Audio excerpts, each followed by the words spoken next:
tarawih dan salat witir Masjid Nurul Huda yang dimuliakan Allah Subhanahu wa ta'ala. Allah Subhanahu wa ta'ala memberikan mukjizat kepada Nabi sallallahu alaihi wasallam berupa Al-Qur'an Al-Karim. Dan Al-Qur'an merupakan mukjizat terbesarnya Rasulullah. Mukjizat para nabi itu akan hilang, akan sirna bersamaan dengan wafatnya sang Nabi tersebut.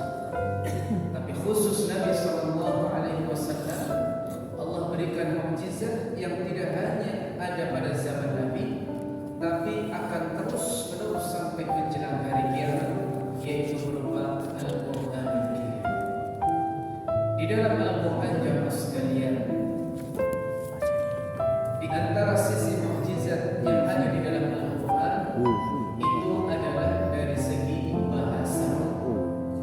Bahasa Al-Qur'an itu sungguh luar biasa, melebihi dan menandingi bahasa Arab yang ada di bangsa Arab ketika itu. Al-Qur'an diturunkan oleh Allah Subhanahu wa ta'ala di zaman keemasan syair.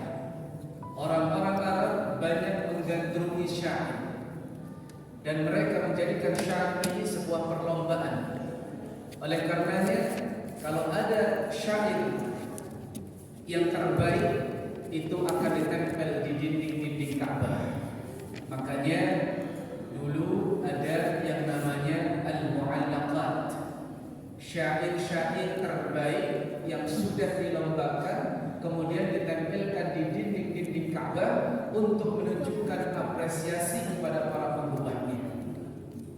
Namun ketika Al-Qur'an datang dibacakan kepada mereka, mereka mengatakan, wallahi hadza syai'un ajib.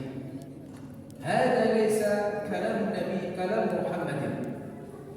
Demi Allah, ini adalah ucapan yang sungguh luar biasa. Dan ini sejatinya bukan ucapan Muhammad, tapi ucapan sebuah zat yang sungguh agung dan mulia. Namun karena mereka tidak mempercayai Nabi sallallahu alaihi wasallam dan tetap mendustakan Nabi sallallahu alaihi wasallam, itu tidak menjadikan mereka kemudian masuk ke dalam agama Islam. Oleh karenanya Allah Subhanahu wa ta'ala menantang kepada para hamba-hambanya, kepada para manusia, kepada bangsa Arab ketika itu, siapa saja yang bisa mendatangkan satu surat yang semisal dengan Al-Qur'an, maka silahkan datangkan. Siapa saja yang bisa mendatangkan 10 surat dari Al-Qur'an, maka silahkan datangkan. Namun ternyata tidak ada yang bisa membuat yang semisal dengan Al-Qur'an. Jamaah yang dimuliakan Allah Subhanahu wa ta'ala, dari segi bahasa, Al-Qur'an itu punya makna yang luar biasa. Contoh misalkan, kalau di bulan puasa sebagian khatib akan menyampaikan firman Allah Subhanahu wa ta'ala, Quran surat Al-Baqarah ayat yang ke-183.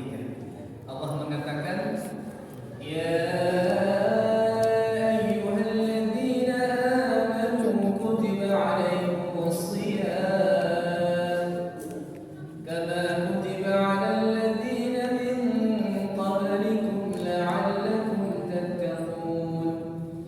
Allah Subhanahu wa ta'ala di dalam Al-Baqarah 183 menggunakan lafaz as-shiyam, puasa.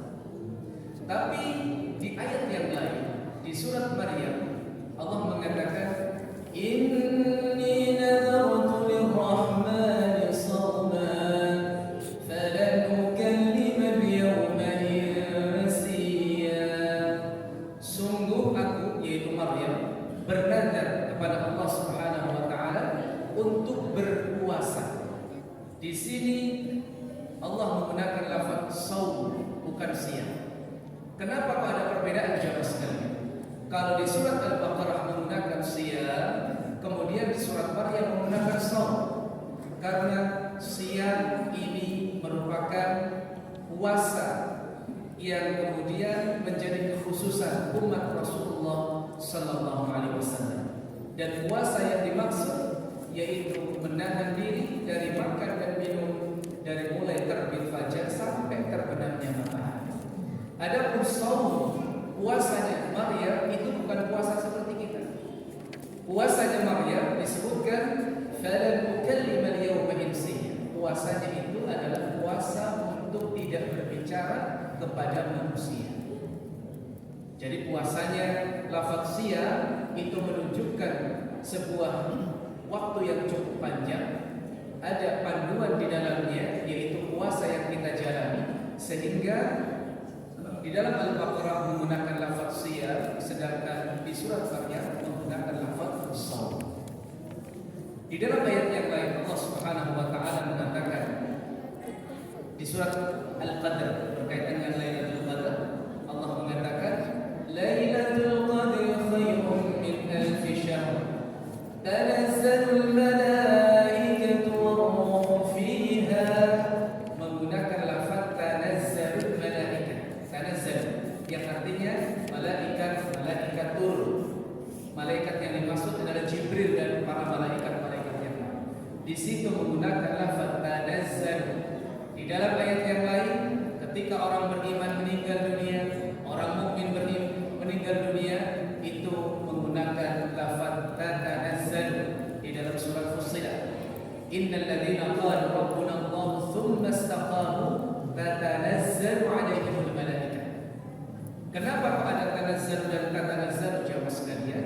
Di dalam kaidah bahasa Arab, di dalam bahasa Al-Quran, kalau ada satu huruf yang dihilangkan, maka itu menunjukkan waktunya yang sedikit atau kejadiannya yang tidak banyak.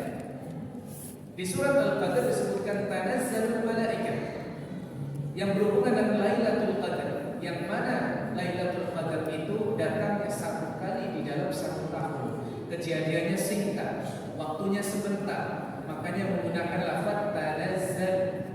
Sedangkan di surat Fussilat menggunakan lafaz tanazzal itu karena orang yang meninggal dari kalangan orang beriman itu cukup banyak. Setiap hari, setiap saat ada orang meninggal. Maka di situ menggunakan lafaz tanazzal. Inilah di antara sebagian rahasia bahasa Al-Quran yang bisa dipelajari, bisa difahami, dan kita bisa mempelajari hal tersebut di dalam